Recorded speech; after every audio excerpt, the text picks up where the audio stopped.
यह एक विराम है, जीवन महासंग्राम है। हर पल लड़ा हूं, हर पल लड़ूंगा, पर समझौता का भीख मैं लूंगा नहीं। क्या हार में क्या जीत में, किंचित नहीं भयभीत में। लघुता न अब मेरी छू, तुम हो महान बने रहो। अपने लोगों की हृदय की वेदना मैं व्यर्थ त्यागूंगा नहीं, हार मानूंगा नहीं।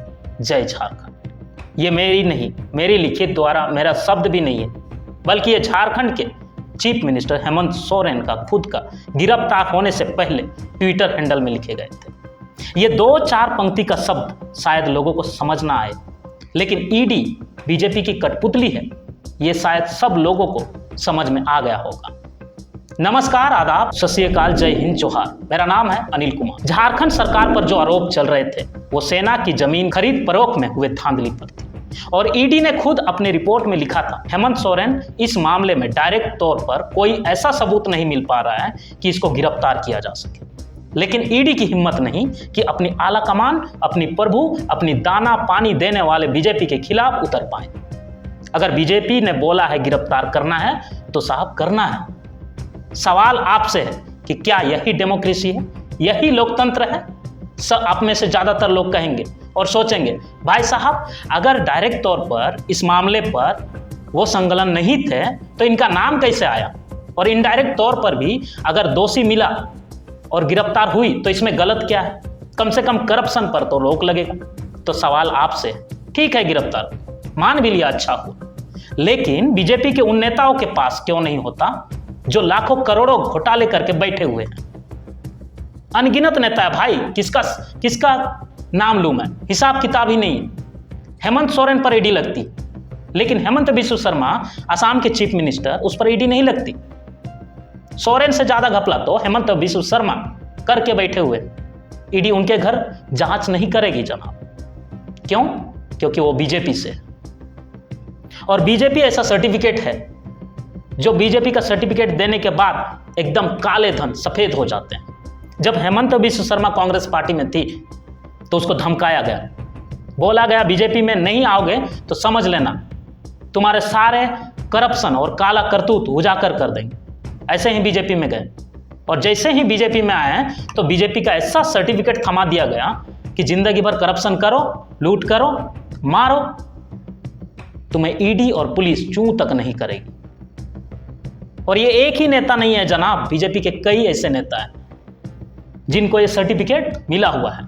नाम जानना चाहेंगे? अगर नाम मैं बताना शुरू करूंगा ना, सुबह से शाम हो जाएगी। फिर भी आपको मन रखने के लिए मैं कुछ नाम बता देता हूं। अजीत पवार, प्रफुल्ल पटेल, शुवेंदु अधिकारी, मुकुल रॉय, पीमा खांडू, नारायण राणे, छगन भुजबल, और कितने नाम लूं। हेमंत सोरेन को तो ऑफर दी गई थी कि बीजेपी में शामिल हो जाओ, नहीं तो बहुत पछताओगे।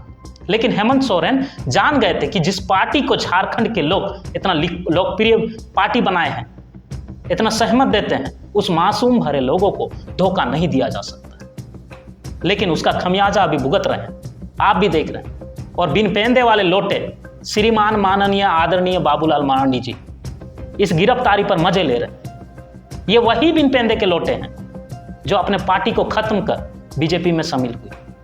ये वही आदरणीय बाबूलाल जी हैं जो हेमंत सोरेन को 8 घंटा नहीं देख पाने पर तलबला हो उठे थे और नोटिस छपवाए थे कि गुमशुदा झारखंड का व्यक्ति, झारखंड के सीएम गुमशुदा, खोज कर लेने वालों को 11,000 का इनाम मिलेगा।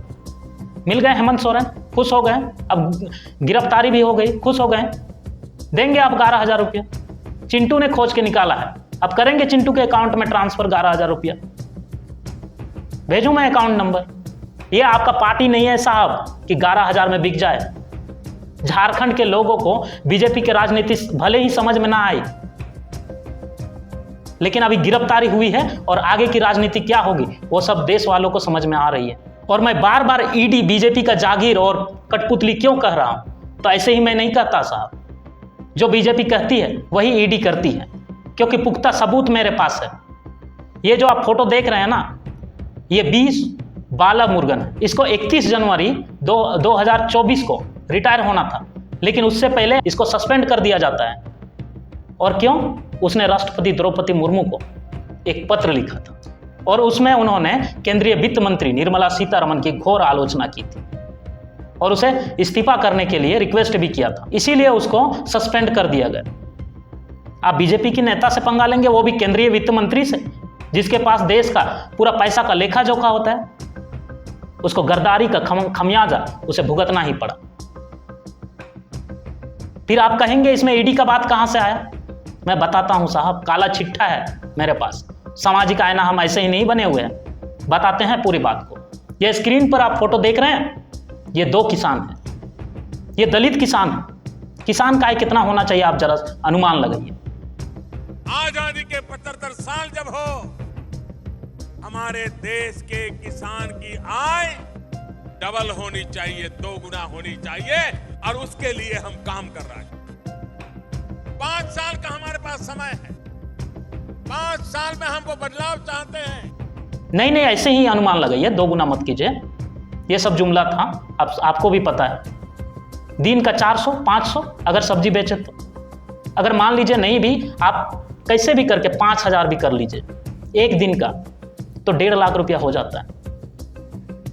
और ये अपने मेहनत की कमाई है, इसमें कोई सवाल उठना नहीं चाहिए। लेकिन इसमें भी ईडी लग जाती है। क्यों? क्योंकि वो बीजेपी के सेलम के एक पूर्व विंग के एक सीनियर नेता, बीजेपी के नेता जी गुणाशंकर के कहने पर यह हैसियत है साहब हमारे देश की ईडी का। और पता है, इसमें जब लड़ाई लड़ी गई, वो दोनों किसान के तरफ से वकील कौन था जानना चाहेंगे आप? वही गुड्स एंड सर्विसेज टैक्स का जो डिप्टी कमिश्नर था, बी बालामुरुगन, उसी की पत्नी पी परवीना थी। तो समझिए, जब उसकी पत्नी किसान के दलित और गीड़ा हुआ पिछड़ा हुआ लोगों के साथ दे रही है, तो बीजेपी से गद्दारी नहीं चलेगी ऐसे। फिर ऐसे गद्दारी पत्नी के पति को सिस्टम में 1 मिनट के लिए भी कैसे रखा जा सकता है? सरकार के लिए घाटा नहीं हो जाएगी? यह बीजेपी का मोटिव है भाई, आपको समझना होगा। सबको मुट्ठी में रखो, ताकि तड़पेंगे लोग, हम ही तड़पाएंगे, हम ही सताएंगे और हम ही लूटेंगे। जनता अपना खुद को जिंदा रहना ही विकास समझ लो, यही मोटिव है। तो आज के लिए इतना ही। आपको हमारा अपडेट अच्छा लगता है तो हमें सपोर्ट जरूर करें। आप हमें YouTube के अलावा Facebook और Instagram आईडी पर, ट्विटर पे भी फॉलो कर सकते हैं। हमारा Facebook आईडी है सामाजिक_आईना, हमारा Facebook आईडी है सामाजिक आईना। आप हमें पर्सनल ट्विटर पे भी फॉलो कर सकते हैं। आज के लिए इतना ही, फिर मिलेंगे नए वीडियो के साथ। तब तक के लिए हमें इजाज़त दीजिए। जय हिंद, जय भारत, जय जोहार।